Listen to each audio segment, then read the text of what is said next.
اللهم صل وسلم وبارك على سيدنا محمد وعلى آل سيدنا محمد.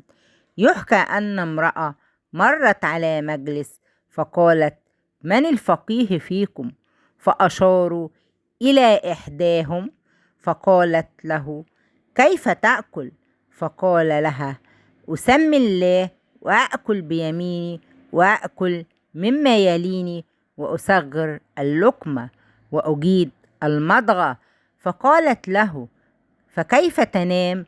قال: أتوضأ وأنام على جنب الأيمن وأقرأ وردي من الإذكار. فقالت له: أنت لا تعرف كيف تأكل ولا تعرف كيف تنام.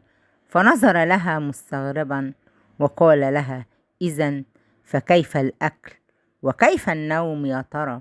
فقالت له: لا يدخل بطنك حرام، وكل كيف شئت، ولا يكن في قلبك غلا على أحد، ونم كما شئت. وما أخبرتني به هو آداب الشيء، وما أخبرتك به هو جوهر الشيء وحقيقته.